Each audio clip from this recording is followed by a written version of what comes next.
It's August 15th, 1977. Astrophysicist Jerry Ullman is scanning the cosmos with his radio telescope at the University of Ohio. It is connected to a 100-meter-long antenna used by the SETI project, whose goal is to listen to the cosmos in the hopes of discovering a message of alien origin. Glancing briefly at the data printout, the astrophysicist is shocked by what he sees. A few minutes earlier, at exactly 11:16 p.m., a strong radio signal was captured. Ullman is so surprised that he even writes the word "wow" in the margin. Did this signal really come from somewhere else? And if it did, from where?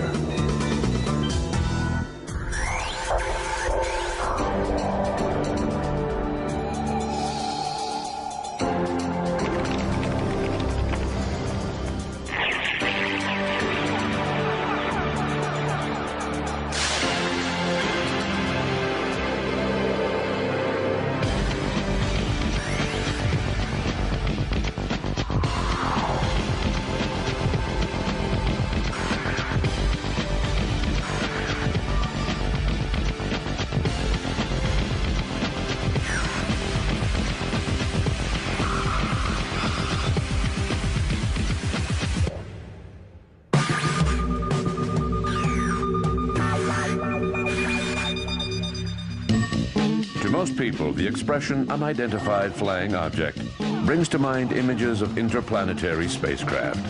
However, the theory that aliens exist has met with many objections. Some scientists will even say that it's nothing more than nonsense. According to them, if we consider the vast distances that separate the stars, it is ridiculous to think that aliens could be visiting us. For instance, if we look at the star that is closest to our sun, Alpha Centauri, we see that it is slightly more than 4 light years away from Earth. In other words, it is as far as light would travel in 4 years. Since light travels at a speed of 300,000 kilometers per second, we're talking about a distance of approximately 38 billion kilometers. That would be the number 38, followed by 12 zeros. Even if we could imagine an alien civilization capable of traveling at close to the speed of light, they would take at least 4 years to get to our planet and another 4 to get back home. And if they decided to trade in their spaceship for a car driving down the highway at 60 miles per hour, our intergalactic travelers would take 120 million years to cross the same distance. And to do what? To butcher a few cows in the U.S. Midwest? To kidnap a Boston postal worker? To gather a few samples of lavender in France? Let's get serious. We now know, based on certain criteria, that Alpha Centauri cannot have any habitable planets orbiting it. This means that if aliens do exist and are visiting our planet, they must have come from somewhere else, somewhere much farther away. But where could that be? We might be getting off track. It might not be as far away as we think. The speed of light might not be as absolute as astrophysicists claim, and somewhere else may turn out to be nowhere. The universe has by no means revealed all of its secrets. The UFO problem raises 2 questions with regards to aliens. First of all, do intelligent life forms exist in the universe? Secondly, do they have the means to visit us? In terms of biochemistry, life as we know it is like a cake recipe. Certain ingredients are required. Professor René Racine is considered by many as one of Quebec's leading astronomers.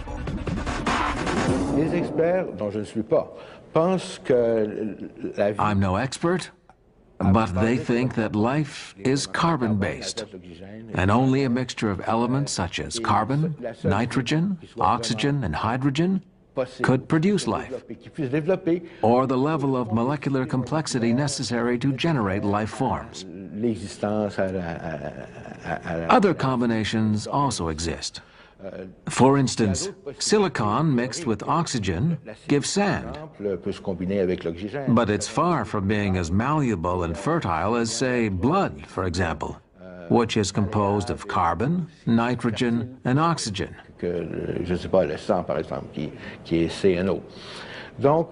Carbon, nitrogen, oxygen, and hydrogen exist everywhere in the universe.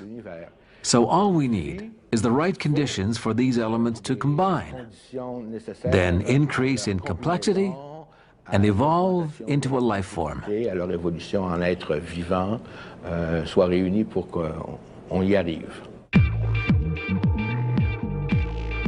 Obviously, simply mixing elements such as hydrogen, oxygen, and carbon together is not enough to spark the complex process that produces life.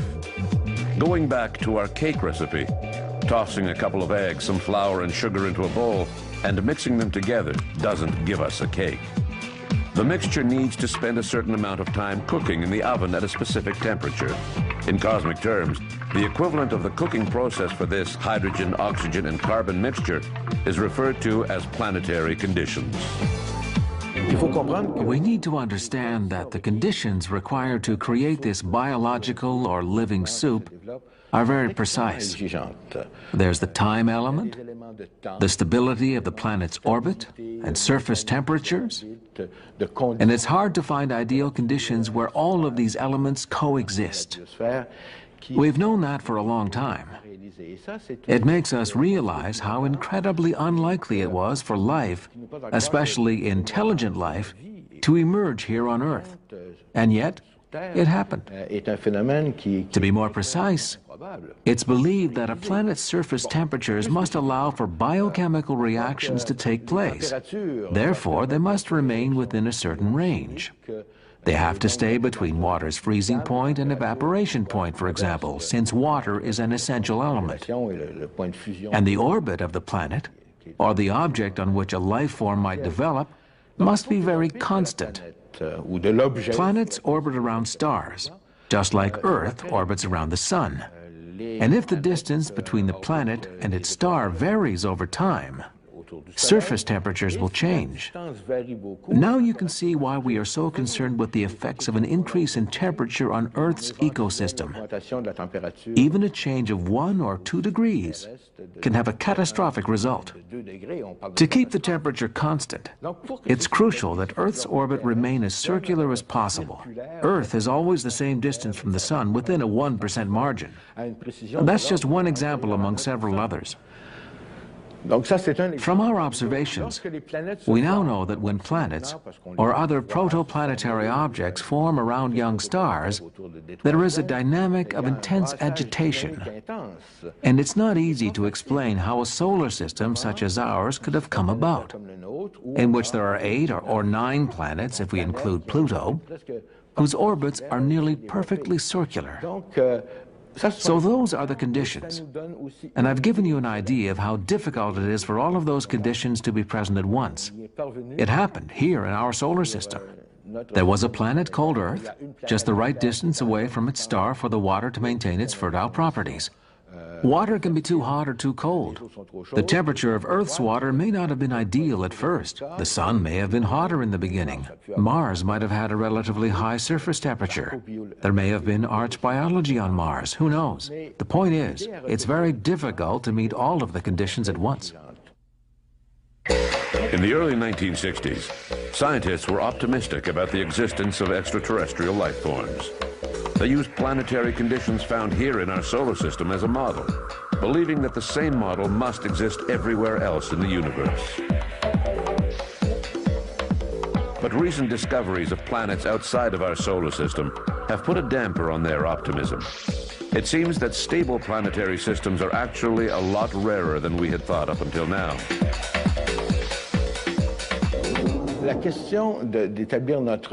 Establishing our level of knowledge or confidence is a question of statistics. In the 1960s and 70s, Frank Drake came up with a relatively simple mathematical equation that included the probabilities of each factor required for life to emerge. What is the probability that a star will have planets? What is the probability that these planets will have a stable orbit? What is the probability that the planet will be far enough away from the star? If we want to calculate the probability of communicating with extraterrestrial life forms, what is the lifespan of a civilization capable of communication? I recall at the time, we would multiply all of these factors by the number of stars in the galaxy, and the answer would be a few units. there would only be a few habitable planets where life could develop in our galaxy, the Milky Way. But back then, we were going on the supposition that all stars have planets. And now we know that's not true. There has been a lot of talk about discoveries of planets outside of our solar system. But we have to remember that the 80 or so planets that have been discovered so far were among 3,000 stars that were examined. This shows that it's not 100% certain that a star will have a planet. In reality, the probability is more like 2 or 3%.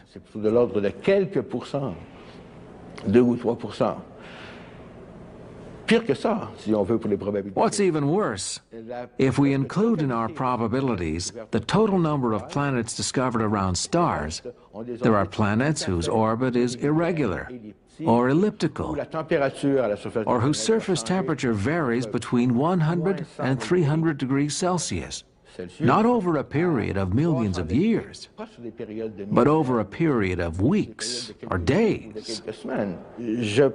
I would say that recently, over the past 5 years or so, the consensus has been that the creation of life as it occurred here on Earth happens very rarely elsewhere. L'optimisme de Drake au début, eh bien, était basé sur... Drake's initial optimism was based on the fact that there are over 10 billion stars in our galaxy. d'étoiles. Alors, à ce moment-là, les chances qu'on en trouve quelques-uns... At the time, it was believed that chances were pretty good of finding stars with planets orbiting around them. Les planètes qui tournent autour de ces étoiles-là, eh bien, pourraient quand même être significatives. Mais, we have since discovered a lot of massive planets. Beaucoup de planètes massives. But according to the basic criteria, these massive planets could not have formed close to their star. Massives-là, bon bien, ne peuvent pas être formées près de leur étoile. They would have had to form far away from the star, like Jupiter did in our solar system. Jupiter is 5 times further away from the Sun than the Earth is. So these massive planets must have moved closer to their star over time. At first we wondered how that could happen.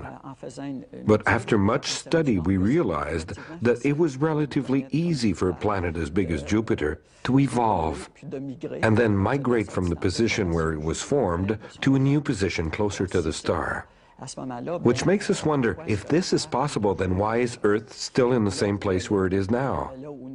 If Jupiter had moved closer to its star, like the other massive planets that we observed, then Earth wouldn't be here anymore. Now we're asking ourselves the question, why are we still here? On pose plutôt la question inverse. Pourquoi est-ce que nous sommes ici? Et puis il semble que Jupiter serait un cas. It seems that Jupiter is different from a lot of the planets that we discovered outside of our solar system. Beaucoup des autres planètes extrasolaires. The good news is that once all of the conditions have been met, it's easy for life to spring forth. In 1953, Stanley Miller, a young biochemistry student, took a sphere and filled it with the gases that were present on Earth 1 billion years ago. He then bombarded the sphere with strong electrical charges, recreating Earth's original climatic conditions. At the end of the experiment, Miller observed that his mixture had become enriched with an additional substance: amino acids, the building blocks of life. Miller's experiment proved that it was possible to create life from inorganic matter. As for the transition from organic life to intelligent life, it was just a question of time and ability. To help you understand this long process, let's imagine the Earth's entire evolution reduced to the length of a 24-hour day. If we start with the formation of the planet Earth at 12 a.m., then life does not appear until 5 a.m. The planet takes all day to develop, and the first mollusks do not appear until 8 p.m. Dinosaurs don't show up until 11 p.m. Then our human ancestors appear on the scene at 11:55 p.m. On this scale, the Industrial Revolution was a mere 100th of a second, and space exploration has only been taking place for 3/1000ths of a second. If we try to imagine this long process taking place on another planet, it is almost certain that the original life form will eventually evolve into an intelligent species. However, it is highly unlikely that it would lead to humanoid beings. Unlikely, but not impossible. Michio Kaku is a professor of theoretical physics at the University of New York. Exobiologists, that is, biologists that look for perhaps intelligent life forms on other planets, say that there are really three ingredients for intelligence, just three. First is the ability to have some kind of language, culture, to be able to hand down communication from generation to generation. Second is a hand of some sort, a way to grab a tentacle, perhaps a claw, fingers, to manipulate the environment. And the third, eyeballs of some sort, some way to sense the environment. But that's it. Eyesight of some sort of grappling instrument, and some sort of culture, communication, language. Beyond that, anything goes. Look at the animal kingdom on the planet Earth. There are many animals that could, given a few million years, probably become intelligent. Octopus, for example, they have tentacles. Lobsters have claws. Mammals, if they had opposable thumbs, they would be able to manipulate the environment. Just on the planet Earth, we have a fantastic variety of animals without 2 eyes, nose, mouth, ears, chin, forehead in the exact proportion of a human. Therefore, when I see a picture of an alien that looks just like us, I tend to think that these are simply memories of 1950s science fiction movies when we saw bug-eyed monsters. Even on the planet Earth, the diversity of life forms is fantastic compared to what we see in science fiction movies.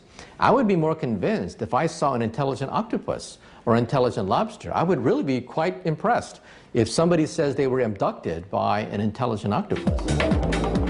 If anatomical shapes are infinite, then what about intelligence levels? Can you imagine what an extraterrestrial civilization 1,000 or 10,000 years ahead of us might be like?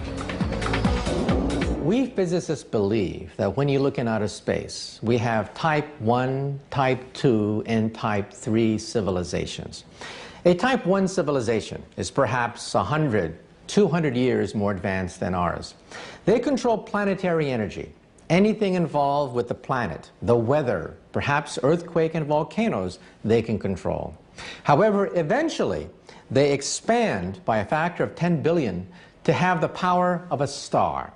They control solar flares, a type 2 civilization. A type 2 civilization can roam across parts of the galaxy. They have the power of thermonuclear fusion, the power of stars themselves. Eventually, they exhaust the power of a star, and they become galactic. They become type 3. They have tremendous accesses to huge, vast regions of our galaxy. A type 2 civilization is 10 billion times more powerful than type 1. A type 3 is 10 billion times more powerful than type 2. But on this scale, what are we? We are type 0. We get our energy from dead plants. We can only speculate what it would be to be like a planetary civilization, to be able to energize volcanoes and earthquakes and change the weather at will. If such civilizations exist in the universe, what do these beings look like? And how can we detect their presence?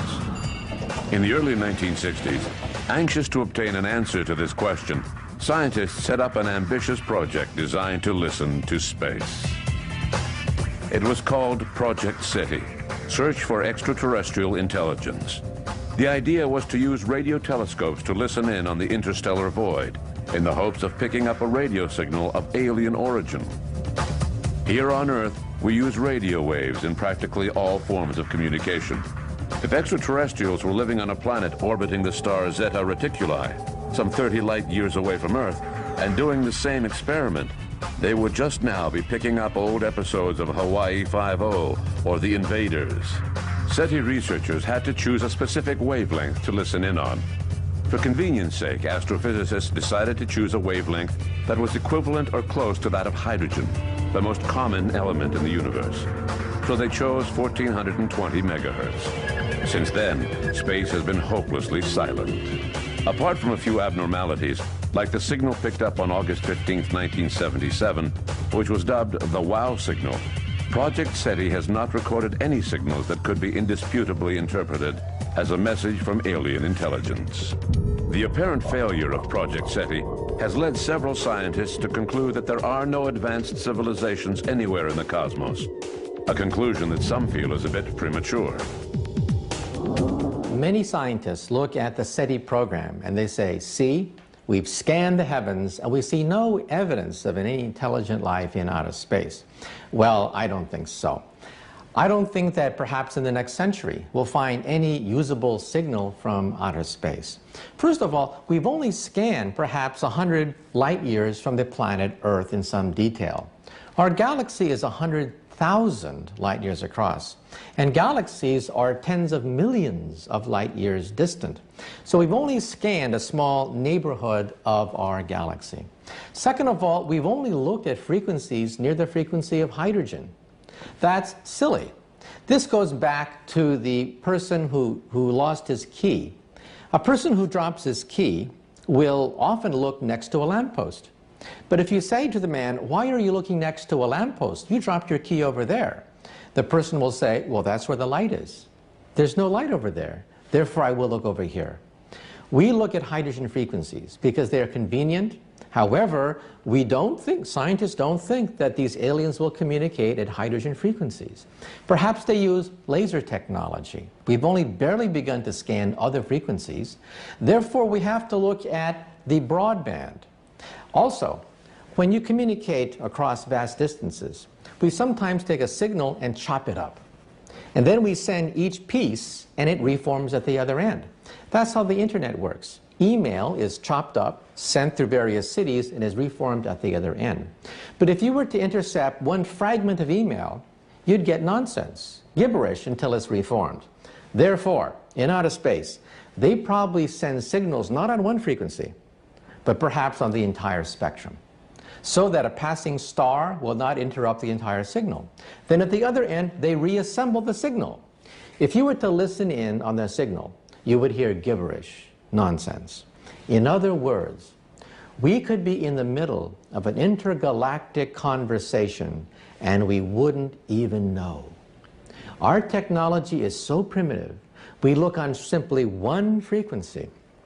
Any advanced civilization will send messages across all frequencies in order to compensate for passing stars, passing stellar explosion, and static and interference.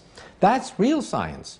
However, scientists sometimes judge alien technology on the basis of what we can do, not on the basis of what a Type 3 civilization, millions of years more advanced than ours, can do. A lot of UFO followers find scientists' attitudes to be somewhat of a paradox. On one hand, efforts are being made to listen to space in the hopes of picking up an alien signal. And on the other hand, scientists do not seem to be particularly interested in the UFO phenomenon. From an objective point of view, we must admit that there has been no solid proof linking this phenomenon to visits by extraterrestrials. But the theory is still valid. Unfortunately, too many scientists continue to view this theory as nothing more than a popular fantasy. To defend their view, scientists cite the Fermi paradox. 50 years ago, Nobel Prize winner Enrico Fermi, an Italian physicist, a friend of Einstein, once said, "If there are extraterrestrials, where are they?" In asking this question, Fermi wanted to point out to his colleagues that if life was as widespread in the cosmos as they believed it was, then it was reasonable to think that civilizations far more evolved than us existed. According to Fermi, several of those civilizations should be technologically advanced enough to visit us. By Fermi's logic, given the fact that extraterrestrials have not yet landed on our planet, it must mean that they don't exist. This rather radical statement became known in scientific circles as Fermi's paradox. From there, it was only a quick leap to say that people who believed they had met extraterrestrials were delusional. As for the credibility of a witness, or the assessment of a witness's credibility, Enrico Fermi's name was often mentioned, saying, "Listen, if extraterrestrial beings had visited us and were among us, we wouldn't be sitting here discussing it. It would be obvious." We need only look at the example of Europeans arriving in North America in the 15th and 16th centuries. It didn't take years for news to spread to the West Coast that ships had arrived in the Gulf of St. Lawrence. It would be the same thing in modern times. If extraterrestrial beings were visiting Earth, which is highly unlikely, then they would be on television. They're not that shy.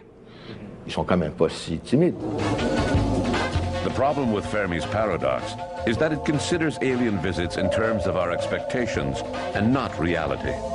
Extraterrestrials may already be among us, unbeknownst to us. There is the famous Fermi paradox. That is, if there are extraterrestrial beings out there, then where are they? Well, take a look at this. Let's say we have an anthill in the middle of a forest. And right next to the anthill, they're building a 10-lane superhighway. And the question is, would the ants be able to communicate or understand what a 10-lane superhighway is? Would the ants be able to understand the technology, the intentions of beings building a 10-lane superhighway right next to the ants? Let's say, however, you go down to the ants and you say to the ants, "I bring you trinkets. I bring you beads. I bring you knowledge. I bring you nuclear energy. I bring you DNA technology. I bring you utopia. Take me to your leader." Is that what you say when you bump into ants? No. Most people simply step on a few of them. Now, if we are really a type 0 civilization, and beings of a type 3 civilization can soar across hyperspace, they are perhaps millions of years more advanced than us. The distance between us and ants would be the same comparable distance between type 3 and a type 0 civilization. In other words, we are so arrogant, we're so conceited, that we say they must visit us. We're so important that they're going to interrupt all their business just to come to us and give us a little bit of super technology. I don't think so. Again, ants looking at a 10-lane superhighway, they would first of all not even know what a highway is. They would not be able to detect the presence of the highway, understand their communications, and even if they did, would the ants say, "Why don't they visit us? Why don't they come and bring us this fantastic technology of ours?" I don't think so. Other than the question of perception, scientists point to physics-related problems to disprove the theory that we are being visited by extraterrestrials. Their main argument, of course, is the expansive distances that separate the stars, which seem at first glance uncrossable, even traveling close to the speed of light. In physics, we have something called the giggle factor. That is, anyone talking about UFOs will find themselves drummed out of the scientific community. UFO research is the third rail of science. Any scientist who dares touch UFO research finds their scientific career electrocuted. However, I think we have to look at the long-term perspective. Many scientists say the stars are so far away, hundreds, thousands of light years away, that any intelligent being would take thousands of years to reach the Earth, making it impractical. I think that's a mistake, because we assume that these extraterrestrial beings are only 100, 200 years more advanced than us. Then that's a problem. Einstein said that the speed of light is the ultimate speed limit. You cannot go faster than the speed of light. That's Einstein's special theory of relativity. But you see, we have to go beyond Einstein. We have to go to the general theory of relativity, where it is possible, we think, that you might be able to go faster than the speed of light. And even beyond that, to the quantum theory, to the unified field theory, in which all bets are off. So I think that the fundamental mistake that many scientists make is that they assume that extraterrestrial beings are only 100, 200 years beyond our civilization, not thousands, millions of years beyond ours. What if extraterrestrials do not come from another planet, but rather from another dimension that we are unaware of? a sort of parallel universe out of our grasp. 5 years ago, such a concept would have been considered ludicrous. However, with the discovery of quantum physics, our vision of the universe is changing. When I was a child, I used to go to the Japanese tea garden in San Francisco, and I used to look at the fish, the carp, swimming in a shallow pond. I used to go down and look at the fish and wonder what would it be like to live in 2 dimensions. These fish could only move forward, backward, left, and right. And I imagined what a strange universe it must be. The concept of up into the 3rd dimension was alien to them. I could put my nose right next to the fish, and they would never know that there was something called hyperspace. Today, many physicists believe that we are the fish. We move forward, backward, left, right, up, down. And we say that's all there is. What you see is what there is. However, we now believe that there is a theory of everything that will allow us to, quote, read the mind of God, as Albert Einstein would fondly say. We think that there is a higher theory called M theory that exists in 11 dimensions where we have strings and membranes that pulsate. And we now believe that our universe is nothing but a tiny bubble, a bubble floating in a much larger hyperspace.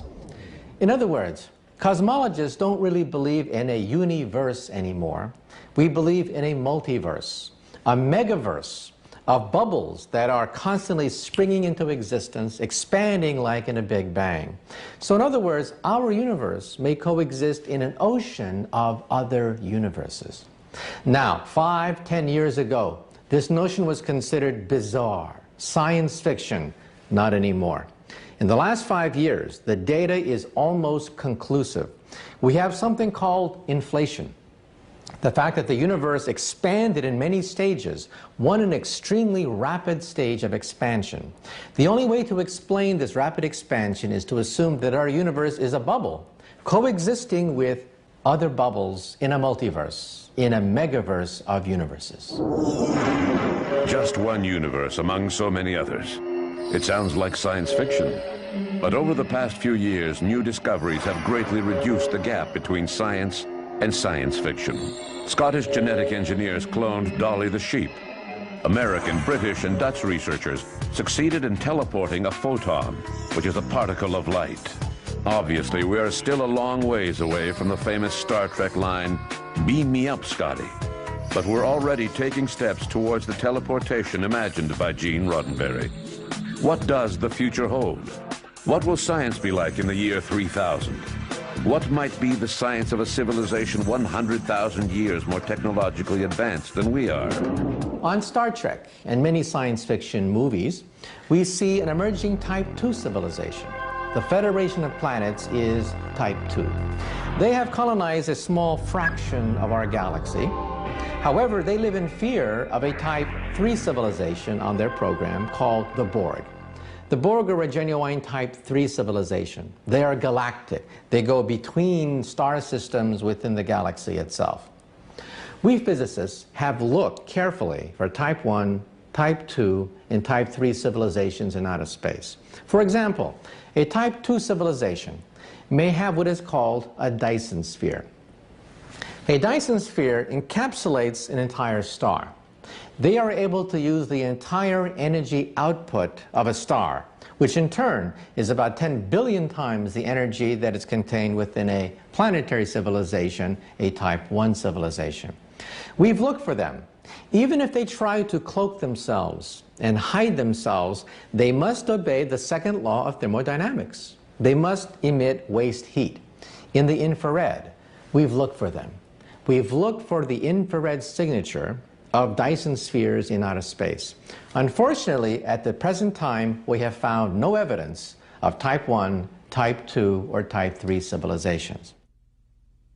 But we physicists, when we look in outer space, we don't look for little green men. We look for civilizations on the basis of energy. Energy hundreds, thousands, millions of years ahead of ours. A Type 1 civilization is about 100 to 200 years ahead of ours. You can already see the beginning of it. The internet is the birth of a Type 1 telephone system. The European Union is the birth of a Type 1 economy. English and a few European languages are the foundation of a Type 1 language. A Type 2 civilization is perhaps 5,000, 10,000 years more advanced than ours, because growing at a simple 3% rate of their gross domestic product, they would attain stellar energy on a scale of perhaps 10,000 years. A Type 3 civilization would be perhaps 100,000 to 1,000,000 years more advanced than ours. My point is very simple. When we look at outer space, you cannot judge aliens by Type 0 technology. We assume that aliens are nothing but an advanced Type 0 civilization. However, once you attain Type 3 status, you have access to what is called the Planck energy. The Planck energy is 10 to the 19 billion electron volts. That's 1 with 19 zeros after it. That's a quadrillion times more powerful than our most advanced atom smasher. At the Planck energy, it may be possible to bend time into a pretzel, punch a hole in space, and leap into the 11th dimension. Recently, a few astrophysicists proposed the idea of wormholes to explain the problem of crossing huge interstellar distances. In theory, these wormholes are like tunnels that allow passage from point A in the universe to point B using a shortcut. They are a pathway for interstellar travelers. In Einstein's general theory of relativity, space-time is like a fabric, like a sheet of paper. And Einstein himself realized that perhaps the sheet of paper can fold on itself and give us a shortcut through space and time. In other words, take a sheet of paper. We all know that if I take 2 points, the shortest distance between 2 points is a straight line. However, we now know that's not true. The shortest distance between 2 points is a wormhole. That is, if you can rip the fabric of space and time, you could take a shortcut, like a subway ride through space and time. Now, Einstein realized this. We call them Einstein-Rosen bridges, bridges between 2 points in space and time. Most people know this as Alice's looking glass. Through the looking glass, Alice was faced with a mirror. She put her hand through the mirror, and her hand went to the other side of Wonderland. In Einstein's equations, we have many solutions, in fact, hundreds of solutions, in which we have Einstein-Rosen bridges. For example, take a look at a black hole. If I have a spinning black hole, the black hole does not collapse to a dot. It collapses to a ring of neutrons. This ring of neutrons forms the frame of Alice's looking glass. If you fall in between the ring, through the ring, then your hand may in fact go to the other side of the universe. Now, there are problems involved with wormholes. The main problem is stability. We're not sure if they're stable. We have to go to a quantum theory to calculate whether or not you could really make a journey through the black hole itself. However, I should point out that astrophysicists have now discovered about 30 black holes in outer space. All of them are spinning very rapidly, about 1,000,000 miles an hour. And we do think that perhaps at the very center, there is a ring of neutrons, such that perhaps at the very center, if you go through the bullseye, you may go to perhaps another universe. Are we being visited by aliens? According to the most recent statistics, close to 1 out of 2 Americans think so. If UFOs are linked to these visits from outer space, we can only marvel at their incredible discretion. History has shown that when two societies meet that are too far apart on the technological scale, chaos ensues to the detriment of the more primitive society.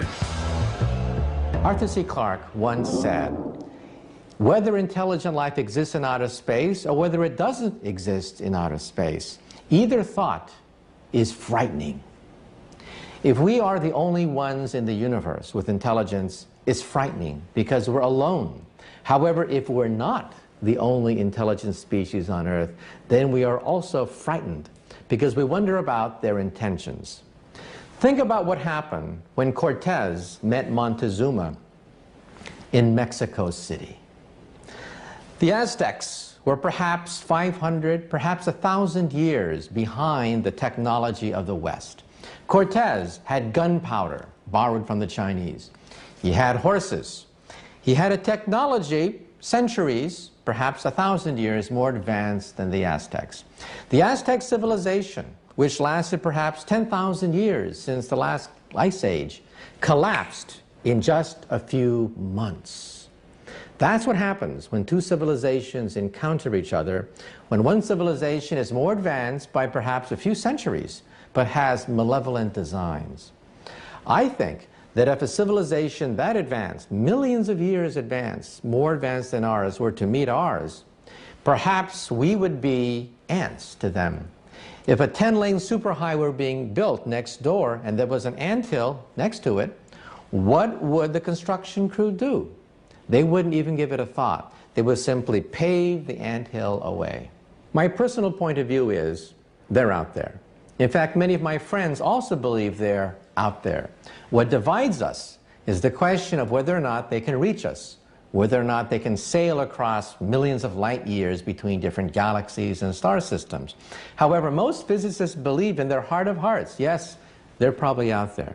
And when they do encounter us, I hope that when the encounter is made, an encounter of the third kind, that they are benevolent, that they are type 3, they are beyond planetary. At the present time, we are type 0. We have all the sectarian, fundamentalist, racial hatreds coming from the swamp. We are just barely out of the swamp with all the savagery of the swamp. By the time we're type 1, we will become interesting, civilized, a planetary civilization, capable of working out their differences, capable of being able to work out sectarian, nationalistic, regional differences. By the time they are type 3, they will have had perhaps 1,000,000 years in which to sort out all their aggressive tendencies. So I think that if we do encounter a type 3 civilization in outer space, it won't be like the encounter between Cortez and Montezuma. Perhaps they will be benevolent. Perhaps they will see intelligent life forms as precious. The most precious commodity in the universe is consciousness and intelligence. If extraterrestrial beings are visiting us, what do they want? What interest could they possibly have in a civilization as primitive as ours? Nowadays, quantum physics is showing us a universe that is much more complex and dynamic than we thought. We no longer speak of a single universe, but rather multiple universes. The speed of light is no longer an absolute value.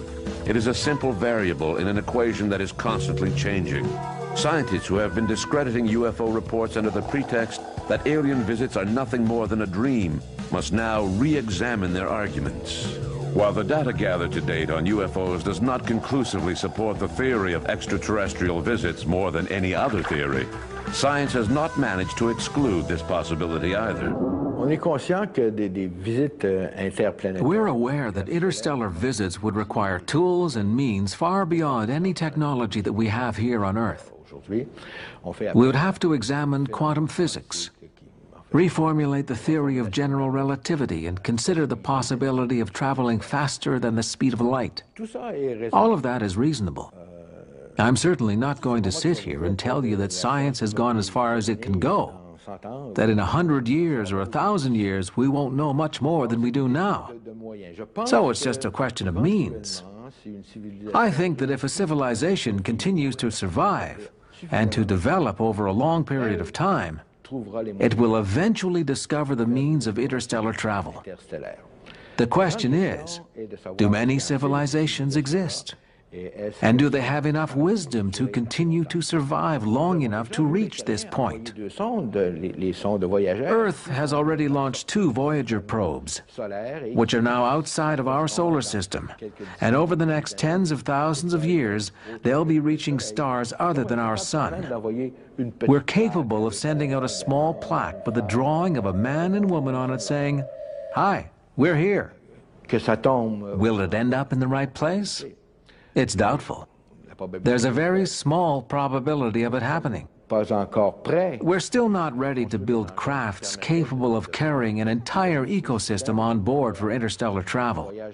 Trips such as those would require extreme speeds, which we're thousands of years away from achieving. The ship would need to have an entire ecosystem, including agriculture. It would be a bit like putting Montreal Island into orbit, with its entire population, which would continue to reproduce. We're not there yet, but we might be someday.